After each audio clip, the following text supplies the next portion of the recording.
again, and my name is Janet, and I'm one of the Cantonese speaking librarian here at the Asian Branch Library in Oakland Public Library. I also have my colleague right next to me. You can't quite see her, but she is Wendy, and she is helping us with the program today and monitoring the chat for any questions.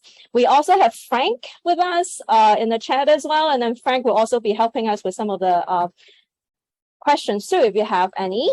And again, if you have any questions during the lesson, you can type it in the chat. This is a 60-minute lesson, and we hope to have a Q&A sessions towards the end too. Again, before we start today's program, a special shout out to the Rockbridge Friends, for sponsoring this Cantonese learning series. And we are in class 4 today. We have a total of 6 online lessons, and this is our class 4. So if this is your first time, I'm going to introduce our teacher to you one more time. And her name is Sue Marguerite.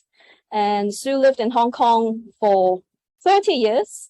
And she spent much of her time between the US and Hong Kong during these times. And she has learned Cantonese through local courses in Hong Kong and also through many of her friends and her family. She is a children's book author, a Chinese English translator. She is a voiceover talent. She's a singer, and she's also a mahjong master. She currently lives in the East Coast, and she offers Cantonese and traditional Chinese character classes through her website, CantoLingo. And in fact, she will be having a traditional Chinese character class starting on September 12th as well. So if you're interested, please visit CantoLingo, or you can email her directly as well. She runs a YouTube channel that is called Cantonese Corner. You will find a lot of very, very useful lessons on her YouTube channel as well. So without further ado, let's start our class today. So Sue is here with us. And then she is going to start telling you about what we're going to be learning today, and then doing a lot of reviews with you, because I know some of you might be new to the class today. Yes, thank you so much, Janet, for such a wonderful introduction. I am Sue Marguerite. That is my name. And I just wanted to say before that if you have emailed me and I didn't get back to you right away, I am so sorry. It's not intentional. And if you are interested in the course or anything to ask me questions, please email me again. And yes. So today we are going to get right back into it, learning about 3 different verbs we're going to learn: I want, I like, and to drink. We're going to go over measure words. We kind of touched on those last time when we were talking about family, the go and the wai. We are going to talk about yumsa etiquette and ordering tea. We're not going to get right. We've got these 3 lessons to go, right, Janet? We've got today, next week, and the following week, and they're all going to be revolving around yumsa or dim sum. So we're going to start today with ordering tea. But first, let's do a little bit of review, because I know some of you may be new to the class, and it has been a few weeks now since we met. So in lesson 3, if you remember, we did family relations, we did pronouns, and we did the verbs to be, to have, and to go. So let's do a little bit of review on those. The first one up. Oh, that's such a nice picture of Hong Kong. First, of course, tones in Cantonese are super important. And so there are now officially 6 tones. We've got 3 flat tones: the first, the third, and the 6th. 2 rising tones, which will be the 2nd and the 5th tone. And then, funnily enough, the 4th tone is that low falling. The lowest tone is actually tone 4. Okay, so we'll do some tone practice as well with the different sentences and words we're going to learn. So next up we have, we're not going to go over the whole chart, but if you did miss lesson 3, this chart from Twinklebot's Cantonese, which is on YouTube, it's an amazing channel. You should check it out, Twinklebots, on YouTube and Instagram, I think. It has this whole chart. We went over like ngo, which is I, or me. That 5th rising tone, we'll go over it, ngo, which is a little baby there. And we did our go, which is brother, older brother, zeze, which is older sister, dai, younger brother, and moi, which is your younger sister. We talked about your mom. Well, we'll go over, mom and grandparents and a lot of other relations that you can learn if you review lesson 3 and then also on your own. But moving ahead now to, yes, the pronouns. So do you remember how to say I in Cantonese, I or me? It is your ngõ. Do you want to have a go at repeating these? Ngõ. Ngõ. Ngõ. Now that's your 5th low rising tone. So it's ngõ. It has that swing up. You'll notice actually, you'll notice that all of these, the I, you, and the singular, like he, she, her, it, him, they're all a low rising tone. So ngõ, nãy, cậu. Okay. So how about the you? It's nãy. Can you say that one? Nãy. Yeah. Now, remember, we kind of talked about too that a lot of times now you won't hear that N sound. It'll come out sounding more like an L because N in Cantonese a lot of times just gets said as L. So you'll hear lei instead of nãy. Okay, so lei and nãy, same. They both mean you, but it's just called that lazy pronunciation where it's just easier to say lei and more difficult to make that N nãy. Okay, and our final one is he, him, she, her, and it, which is cậu.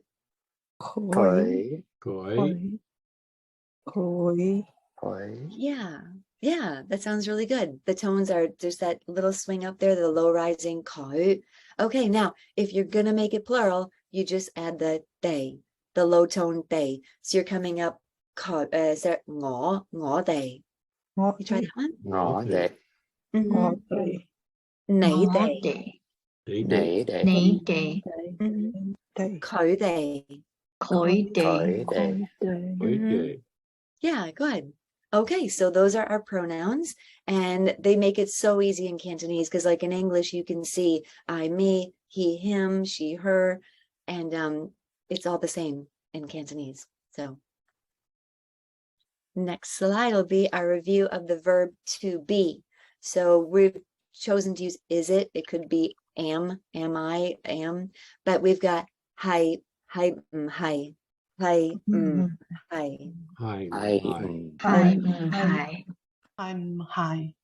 Right. And that's asking the question, like, is it?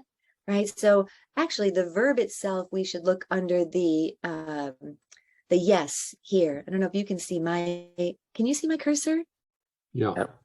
You can. Okay, great. So this is actually the verb itself is just your hi, right? Hi. Right. To make the question, we had the hi. Right. So then the answer is going to be, sorry, I started a little bit backwards there. The answer is going to be your hi if you want to say no. And to say yes or it is would be just hi. Yeah. Or hi, yeah. Yeah, good. The next one, the verb that we had last time was our go. This one, I know there's a lot of vowels there, at least in the English, it's H-E-U-I. So let's look down here first. The verb itself is just to go, which is ho. Am I getting that tone right, Janet? Okay, good. You know, a lot of times I found that when I was learning Cantonese, and even now, if I say the word singularly, just the character itself or the word itself, sometimes it's hard to get the tone exactly right. You don't have any frame of reference in a way. And even if you ask native speakers, like, what tone is that? They'll usually go through it like, ho, ho, ho, ho. They'll go through the range of tones to land on that one. So sometimes if you have a single word and you're finding it difficult, it's not surprising, because when you learn a tonal language, it's always good to have that other characters or other words with it to form that frame of reference. So for example, our go or not go, our question would be ho, ho, and then you can kind of balance it over your middle and low. Ho, ho. Hơi ẩm Hơi hôi. ẩm hôi. Hôi hôi. Hôi. Hôi hôi. Hôi. Hôi. Yeah, home. And this one here, not go, is just going to be your ho, ho. Hôi. Hôi. Hôi. Yes. Okay, good. And we have one more verb to go over that we went over, and then we'll get on to our yamcha. And that would be the next slide. Now this one's a little bit different. It's the only verb really that has its own kind of, no, we're not using the anymore. We're using the mo. So these are both low rising. First, let's look at the verb itself actually, which is yao. Yao. Yao. Go. Yao, it means to have. So the question though is going to combine a have and a not have. So we've got yao mo. Yao. Yao Mo. So if you were Yao just mo. asking like, Yao. is there any, do you have any? Like, do you have it? Yao mo ah, yao mo. Yao mo. Yao mo. Mhm. And if you want to say, no, don't have it, just mo ah. Mẫu à. Mẫu à. Mẫu à. Mẫu Yeah. à. And to say you have it, yao ah. Dạo Dạo à. à. Yeah. So yao mo, mo, yao. They're all that fifth tone, that low rising to get that scoop up, which sounds really good. Okay, so the next one we're just gonna just really quickly, these are everything we just did, the hai, hum, ho, and yao mo. So you'll notice the questions are always formed with the which means not in the middle. These two here, but of course our yao mo is the only one that's really special like that. Okay, all other verbs are going to be forming their question with the in the middle.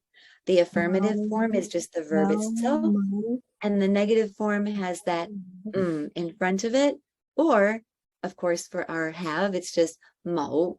Okay, that's just a nice little chart there that you can have to refer to. So moving on. So now today what we're going to do is introduce 3 new verbs that are very useful when you go to yamsa, to sik dim sum. And we're also going to talk about the measure words for people, which is going to be our go and our wai. And then we're going to talk a little bit about yamsa etiquette, surrounding the tea when you go for yamsa. And then we're going to talk about how to order the tea. Okay, so let's get started with those verbs at first. Now this one I want to point out, oh no, not yet, this one, sorry. Okay, so this one, we'll look down here, it means want to, like if you want to do something, right? And it's simply just the mid-rising second tone, sung. Sớm. Yeah, sounds Sớm. good. Sớm. And this one, the question, sớm, sớm. And then if you wanted to say you don't want to. Sớm. Very good, yeah. Sớm. Sớm. How about you want to? Sớm. Sớm. It's fun, those rising tones kind of can just like sớm, like sớm, they just kind of carry on. So this is we don't have the do you, but kind of want to, don't want to, or else yes, want to. Okay, next one we've got is our like. We don't have the do you, but you can, do you like, if you like something or you don't like something. The question again, this one's like a little bit different. Let's look down here first. The verb has 2 characters. Okay, when you have a verb that has 2 characters, what you're going to be doing to form the question is putting the in the middle of the first part. So 中意 Trông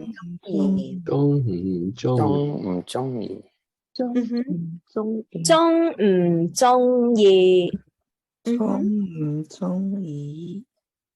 So you see how that works when you have a verb that has 2 parts. There's not that many of them, but there are a few. then you just take the first part, the first character, and put it in the middle with the So to say, I don't like it. 中意. Trung ý. 中意 中意 Mm-hmm. 中意 And to say you like it or you like. 中意中 Trung ý. 中意中意 Trung ý.好中意. Yep. And this one too is a good practice in a way to set that. 中 is your very high tone, your number one tone. Trung Is your very low one. You go back up high, 中, and then land in the middle for yi. 中意. 中意. 中意 中意中意中意好中意 好中意. Yeah. 好 makes it really, right? I really like it. 好中意. Okay, so that is our third. Oh, we have one more. And of course, we've gone over this before because we talk about yum cha. But yum really means to drink. So if you wanted to say drink or not drink, it's going to be up here, our yum, yum. Yum. Yum. Yum. Yeah, yum. And then to say, don't drink. Yum. Yum. Yum. Yeah, good. And drink. Yum. Yum. Yum. Yum. It sounds like yummy. Yum. Yep, to drink. And that's part of of course, our yum cha, which literally means to drink tea, but also means to go to the tea house and have some dim sum. So let's do some practice. Now, this was our last slide. If you remember our lesson 3, the last slide introduced our verb to want, and we were all planning to go with our relatives to yamcha.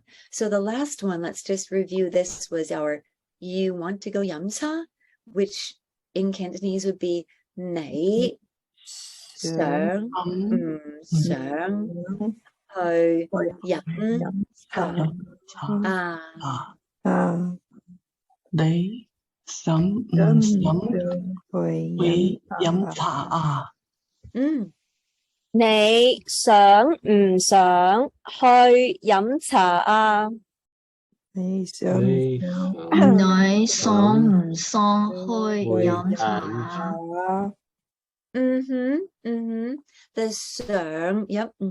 So if you want to say yes, or well, yeah, I want to go to yamcha, it'd be ngõ for I, ngõ sang hơi yum cha ngõ Ngõ sớm去飲茶 我想去飲茶啊。 That's a very good question. Why is one the third tone and one the first tone? Janet, can you speak to that, or have we just written it wrong? Which one? Like the Oh, okay, all right. And Because if it is 你想唔想去飲茶啊, then it poses more like a question. But if it's just an explanation or exclamation that you want to go, then 我想去飲茶啊 versus 你去唔去飲茶啊? So it's a little bit different, very slight different. The ending tone in Cantonese, a lot of times it kind of carries some of the meaning as well. If it is a higher tone or lower tone, sometimes it can either mean you're very excited, or you could be just asking a question. But it can also be, you can make it sound like as if it is very bored as well. So how would you say that if you I want to go to yamcha, but you're not that excited? Yeah. 我想去飲茶 you could actually just say yamcha. Yeah, it would be just kind of very flat. 飲茶 Yeah, okay, fine. 我想去飲茶.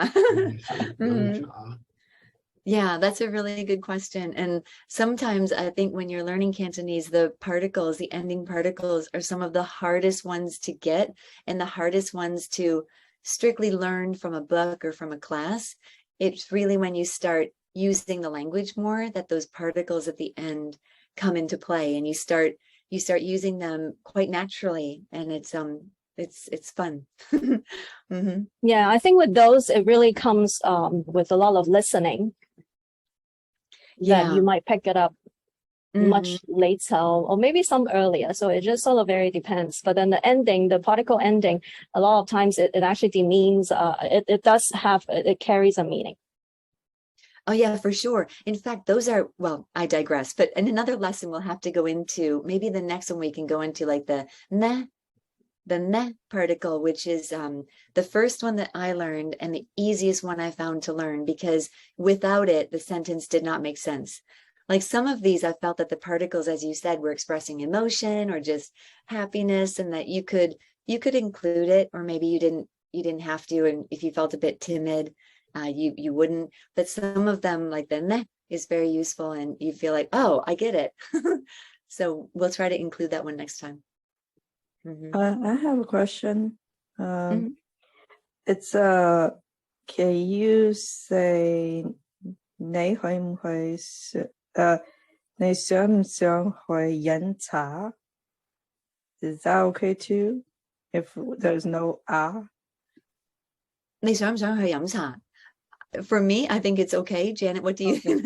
I think it's okay too. Yeah, because that ending ah is just really expressing the emotion, right? And carrying that. Okay, thank you. But a lot of people will say that the ending particle it's what make Cantonese fun and very musical. Okay, yeah, it's the same with Mandarin too. That is true, but for someone like myself who was learning without having any kind of background, it's quite intimidating at first to use the ending particles, because of course you don't want to be wrong, and you don't want to feel like trying to fit in, maybe when it's it's just there's a lot with those ending particles, I guess, but when you start to use them, it makes it so much fun. Yeah.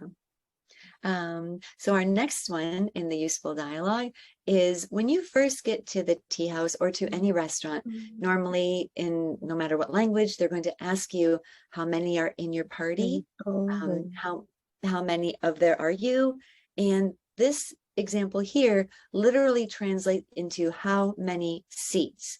So I know you wouldn't say that in English. You wouldn't go into the restaurant and they're like, hey, how many seats today? They wouldn't say that. They would say like, how many in your party. But in Cantonese, they're going to be saying "幾多," which is how many. "幾多位,幾多位." 幾多位啊？幾多位啊？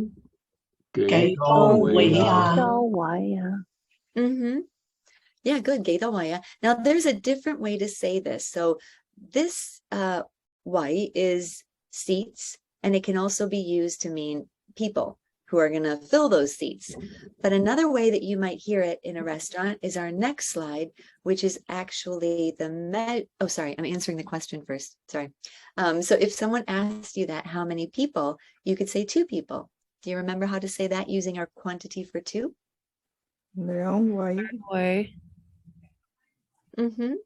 兩位. 兩位. 兩位. Remember, we're not gonna say 二位. Even though we use 一二三, but then when we describe the number of people, then we will use 兩. So it will become 兩位.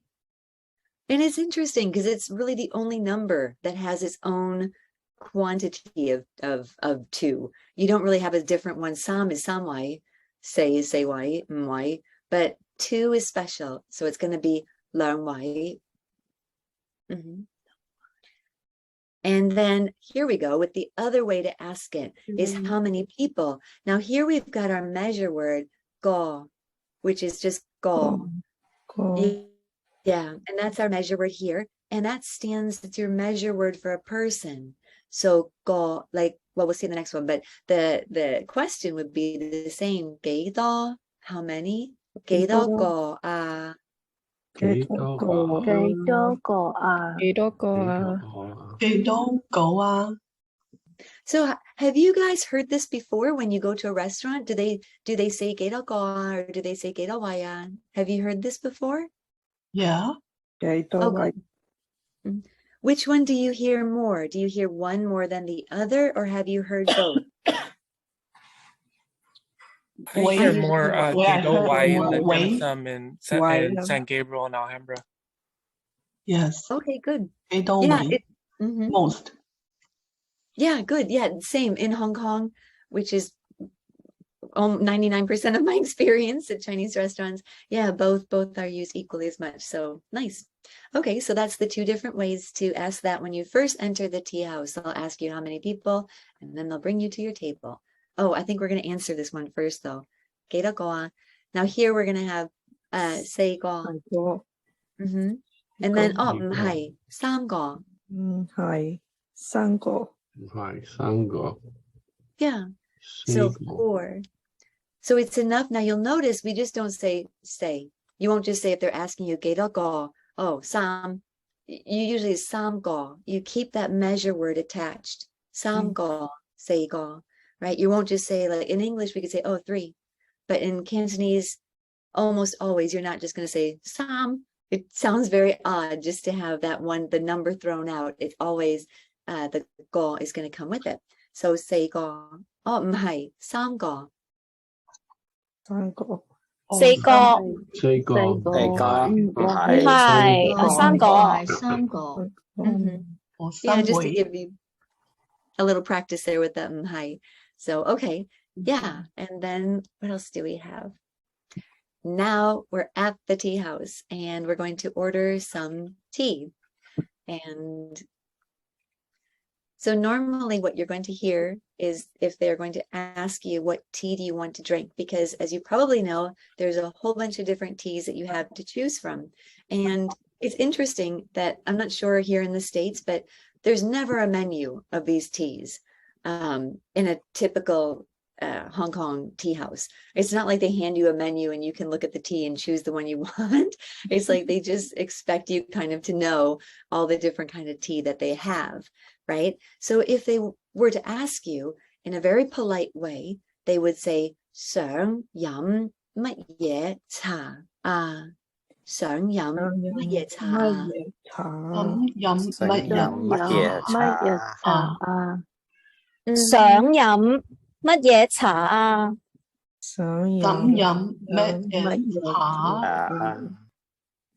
Right. And now Janet and I were talking that it's important to learn like the mat ye, which means what.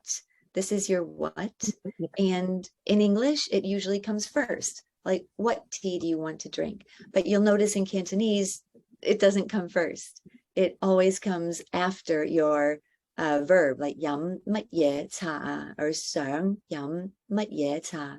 The other thing to note about this is that the mat ye is, we're saying it very slowly, but when you're at the tea house, it will be very unusual to have somebody actually say the sang yum mat ye cha. They're going to run it all together. So what would that sound like, Janet, if you were just saying it quickly? 想飲咩茶啊？ Yeah, the mat ye becomes ma. And 咩 there's 啊？ actually 想飲咩茶啊？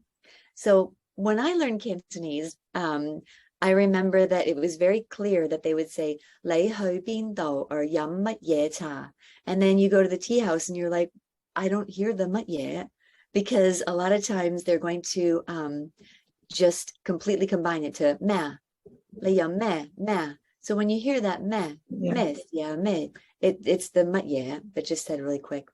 And Frank, I completely agree with you. In Hong Kong, very, very rarely are they going to put the song, right? That's kind of more of a nod to a more polite kind of American way, maybe. Because in Hong Kong, I'll say that, like, I'll put the song because I think it's more polite in English. Like, what would you like to drink? What do you want to drink? But Frank in the chat has said that, yeah, very on point there with the 你飲咩茶? It's just very quick and very condensed. 飲咩啊？ 飲咩? Yeah, 飲咩? 飲咩茶？ Yeah, 매차. So that's what you're going to hear. And whether it's with the sung or not, or the meh or the yeah, all of that is going to be asking you, what tea do you want to drink?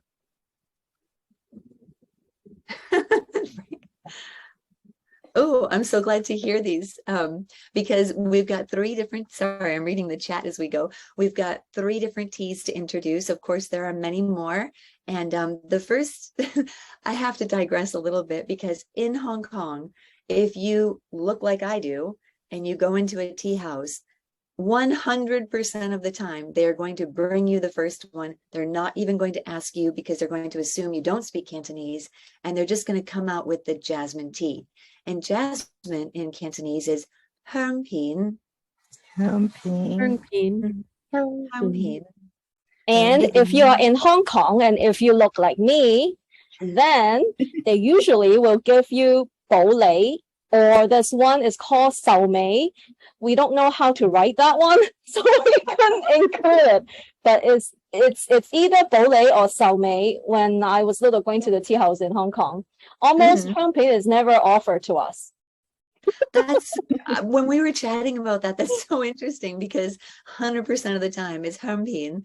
So we actually here just added on the guy. So if you were replying to the waiter waitress asking you what tea do you want to drink, you simply need to say the name of the tea and tack on guy. So hương pin guy. Hương pin guy. Hương pin guy. Hương pin guy. 保理唔該. 保理唔該. 保理唔該. And then I was very happy to see some people do like the鐵觀音. Thầy觀音.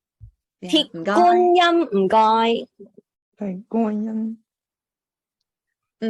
Iron Buddha. So the bole, I like it. I like all of them. But if you haven't tried it before, the jasmine is like yellow in color. It's quite light. The bole is dark. It can get quite dark. It looks like coffee if you let it steep long enough. It really looks like coffee, and that's very good too. And the Iron Buddha, the Iron Buddha is very good. We like to drink that one. The tikunyam, guys. Excuse me, is no oolong tea? Oolong 都有. 烏龍茶. Oolong. But I think oolong it's more like a, what is it called? Oolong is more like a gongfu cha. I think they drink a little bit separately. Oolong is a little bit less popular, I think, with a dim sum. Dim sum, I think the tea of choice in very traditional Cantonese sense is usually is bole. Bole is a darker tea, a stronger flavored tea, which it helps to clean the palate. And also they always say that it helps to kind of degrease the dim sum oil as well in your body. I see. Good Thank for you. digestion, yeah. Yeah. So we have 香片唔該, 保理唔該, 鐵觀音唔該. And these are all 3 really good ones. So I'm just curious to know, like in the States here, when you go to Yamcha, do they just simply bring you the tea, or do they actually ask you for it? What has been your experience? They always ask. They just What kind bring of the tea you default want? house tea, whatever that is. Oh, the house tea. I love that. Same as you said, if it's all white people, they'll usually not even ask you. And do they bring you the harmpin? I don't know, because I stop them before they do that. Oh, right. Yeah. They just give it to you. That's true. Oh, how interesting. Yeah, that's my experience 100% in Hong Kong. It's always jasmine, which is fine. But then sometimes too, and also in Hong Kong, you can get, well, I have a little clip to play from my YouTube channel where I did like a few years ago now. I went to the tea house, and I know it's super noisy and it's difficult probably to hear, but I do show you the tea that we have. I don't know if we could show the video from. Yep, we can show the video. And just a quick time check, Sue, is 7:10. And we're going to show the bits of the clips right now. Okay, this is really short, just the tea part.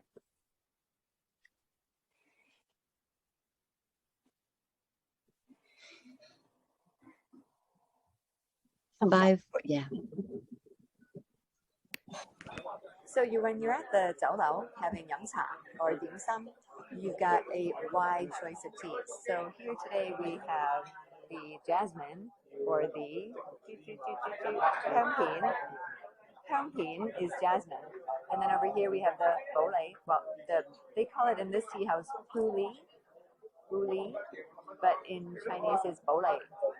So those are 2 teas that we've chosen for today. And usually you'll have a third one over there for just water and hot water to mix with the tea. So that's our choice of tea today, the bolei and the Hangpin.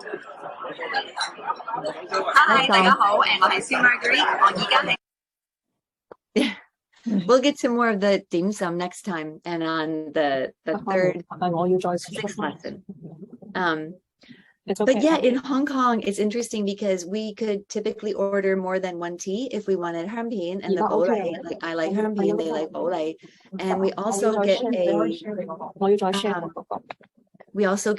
guan shui, which is your pot of water as well. Yeah.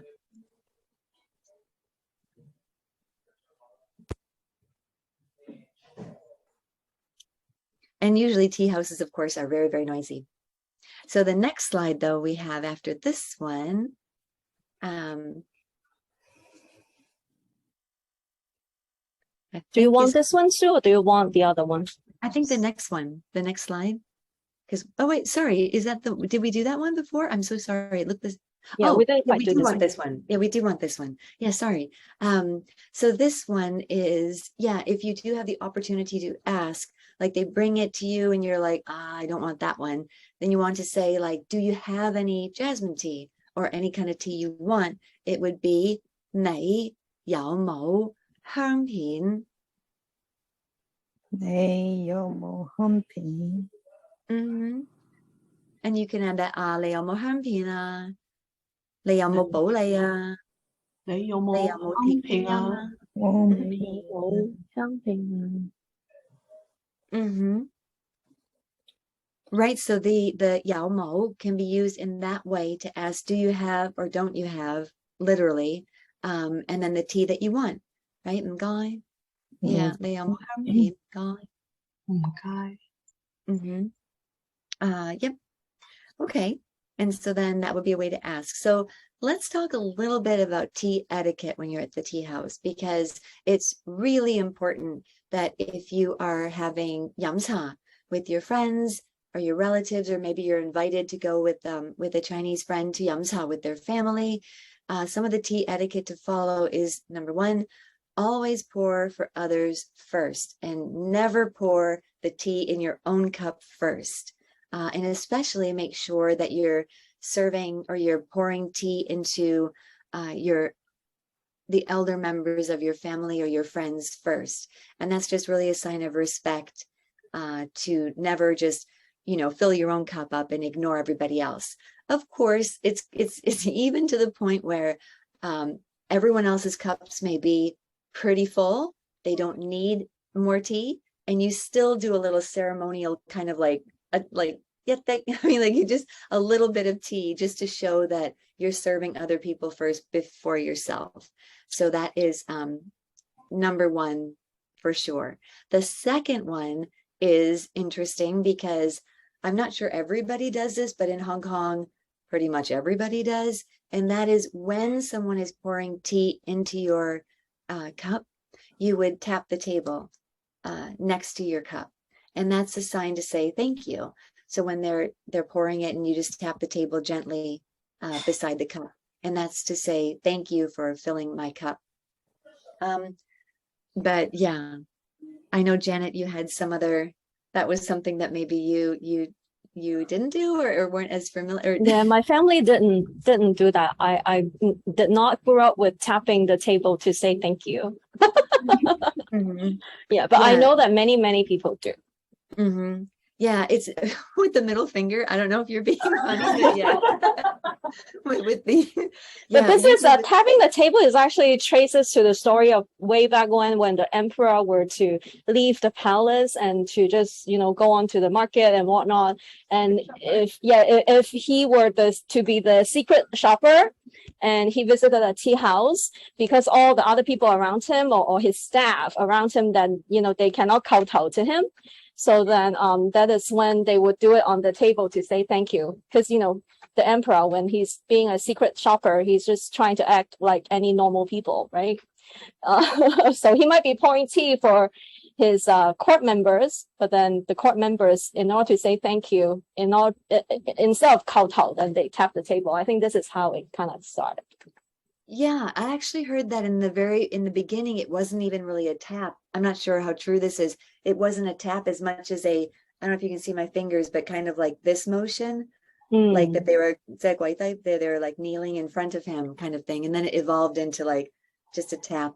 I know when you see it for the first time, it almost seems like an impatient kind of thing, like fighty, but that's not it at all. It's a way to say thank you. Yeah. Yep. And so that's another one that's important to say thank you for pouring the tea. And the third one, kind of like an etiquette thing, is that if you need a top up, if you want them to add more hot water or bring more tea, you usually rest the lid on the pot itself to show that. And then you don't even really have to call them over. Usually if they're passing by and they see that, they'll just come and fill up your teapot and give you more water or tea. Yeah. I have a question. Because usually they, like you say, 冰水 or something, right? But how do you say like hot water in Cantonese? And here we have the answer. If we perfect timing for that question, because our next one is actually asking, can you add hot water? Right? So you would So usually "gai" just means you're please, coming in the beginning. "Gai," "ga," "ga." This one here means to add. Yeah, "ga." "Di" is just going to be your sum. "Ga," "di," both high tone. "Wen shui." Wen shui is hot water. Yeah. "Guan" is boil, if I'm not mistaken. Yeah, like boiled water. Yeah, guan is actually more hot or boiling hot water. Boiling hot water. Yeah, 管水 is that. So that's exactly, if you literally wanted to warm water, like is because in Mandarin we say 热水 as like hot water and 温水 as like warm water. So I don't know how they say. I mean, there is warm water in Cantonese, but I don't think it's used in a restaurant sort of a thing. Warm water, it will be 暖水. 暖水. Yeah, and then of course we have the ice water, which I think a lot of American-born Chinese, they will go for ice water, which is 冰水. And then with tea is almost always needing hot water. The reason why is the tea leaf, it requires special hot temperature in order for the taste to really come out. So 滾水 is almost always necessary when it comes to tea, Chinese tea especially. So you will have 滾水, which is hot water, and then you will have 暖水, which is a room temperature or warm water. And then you have 冰水, which is ice water. Yeah, your bing is going to be your ice. And I know it's usually if you ask for 冰水, they're like, oh, you must be American. Because usually Americans are the only ones to drink like ice water. And a lot of times they just won't even have it because at a tea house, they don't often have 冰水. But I don't know. I drink tea. I love the tea anyway. So I've never really, I don't think, asked for it. But I think in Hong Kong tea house probably would not have 冰水. In American tea house, yes. Oh, okay. Yeah, American in Hong Kong, no. Yeah, I think in Hong they would Kong, look at you like you're in the tea house. Like, yeah. Because when you say water, they usually bring you like really hot water. If you don't, emphasize what water you want. True. Yeah. Yeah, exactly. They wouldn't have an ice machine at a tea house in Asia. Yeah. Yeah. So that was all that we had for today to go over. We wanted to bring you up to the tea Now we have our tea at our table, and next week and the week after, we're going to be eating the dim sum and introducing you to some of the dishes and more of the etiquette and different table talk, like what we would chat about with your relatives if you're going with your grandma and grandpa to yamcha, some of the topics of conversation you might have. So that's all coming up in the next lessons. But we thought just to give you a slide to go away with, it's going to be, what do you want to eat? Because that's what we'll be doing next week. So this one would use our sởn sạch乜dẻ sởn sạch乜dẻ. Sởn sạch乜dẻ à? Then again, if the waiter or the waitress come over in Hong Kong, usually they won't say 想食乜嘢啊. They'll usually just say 食乜嘢啊? 食咩啊? 什么呀？怎么样？ Yeah. 什么呀？ Yeah, that's a really good one if you're just learning Cantonese, to know that mat ye can really just come out as ma, and then that's the same thing. Yeah, so we will be looking forward to eating a lot of things next week. A lot of some. And then next lesson is going to be next Wednesday on August 31st. And then our last lesson for this series is going to be on September 7th. And then for the rest of about 8 minutes or so, we are going to open it up, and then you can ask Sue questions too, or share your experience about dim sum and having dim sum in Hong Kong or maybe here in the US. This is a comment about cold water. So I actually told, this is a Chinese restaurant in Castro Valley. When I asked for, I don't want tea and I want cold water, she said, you must be American born or something. It happens in the US even. That's so funny. I learned that very quickly when I first went to Hong Kong, was that not many people, like ice water was a dead giveaway that you were from the US if you asked for ice water, no matter where you were, tea house or anywhere. It was really because they don't. Maybe you could get around it by saying hey soy. True. Yeah. Hey soy, which is soda, right? You can just ask for soda and then, yeah. And usually it would be cold. You guys are making me hungry. 我肚餓啊。好肚餓，我都係。好肚餓啊。Except here on the East Coast, it's already, what time? It's already 10:30. So, but next week, yes, I have to remember to eat before class because we're going to be looking at a lot of food, and it will be making us all hungry. Let's see. Oh, after September 7th, there will be no more classes. I think we take a break, right? Yep, after September 7th, then we're going to take a break because Sue will be quite busy with her Cantonese character classes, with her traditional Cantonese classes.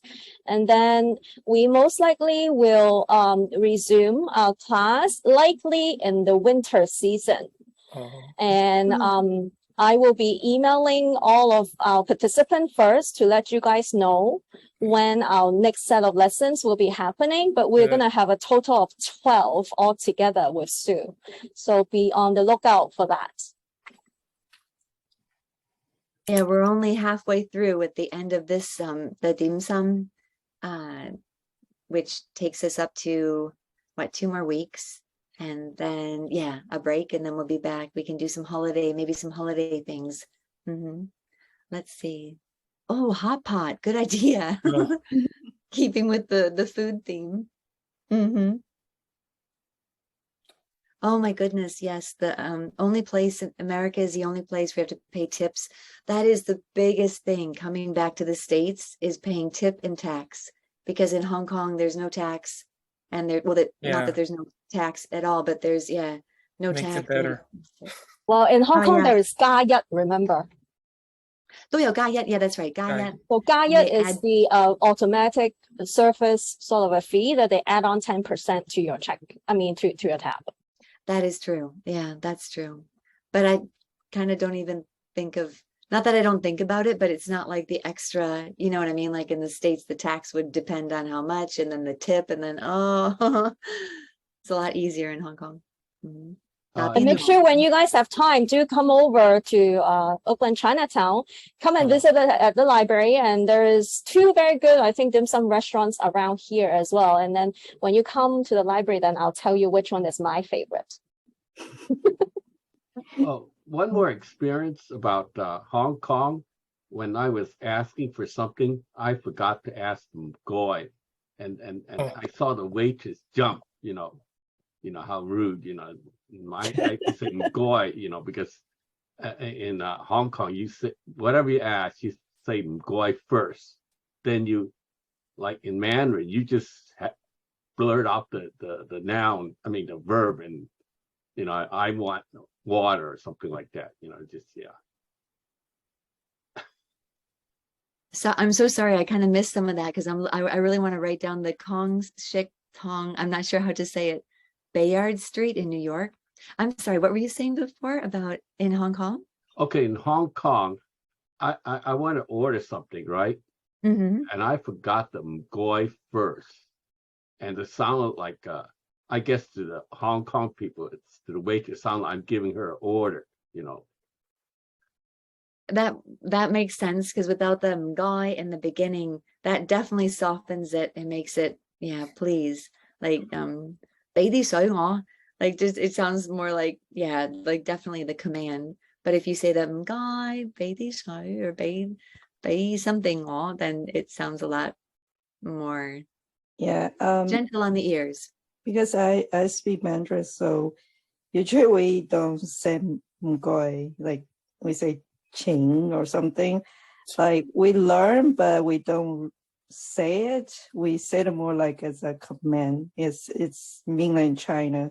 I came from Shanghai, so it's different from Hong Kong. They don't have that kind of custom. They're just learning books, but they don't use in daily life. Yeah. Oh, interesting. So they don't put the ting. Because even we don't really say thank you or you're welcome or anything like that. Because if we say it to each other, it just feels really awkward.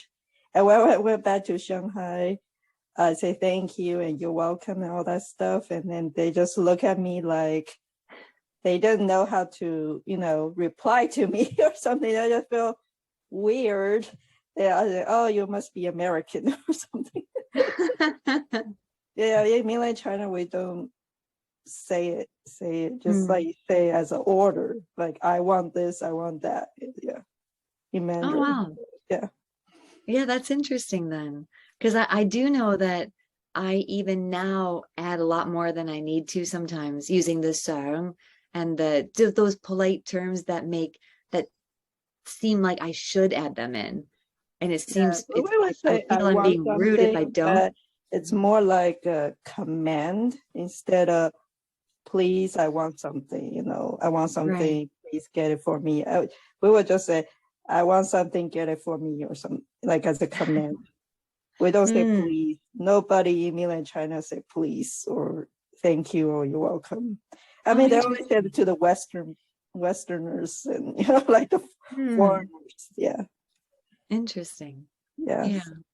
So let me just give everybody a reminder again. And during this coming week, if you do want to watch a little bit more videos, because Sue has a lot of videos that's already on dim sum, you can visit her Cantonese Corner and then search for them. It will be there. Again, her traditional character class, you will be able to find it to register at CantoLingo.com, or you can email her directly.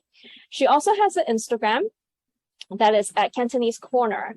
And remember, at the library, we also have a lot of Cantonese learning resources under oaklandlibrary.org/Let's CantoTalk, and that's done by our ever very awesome Jenny Rockwell, adult librarian here at the branch. And she also runs the Asian Branch Library Instagram page as well, which you can find right here too, so you can follow us too. And I think that's probably about it for tonight.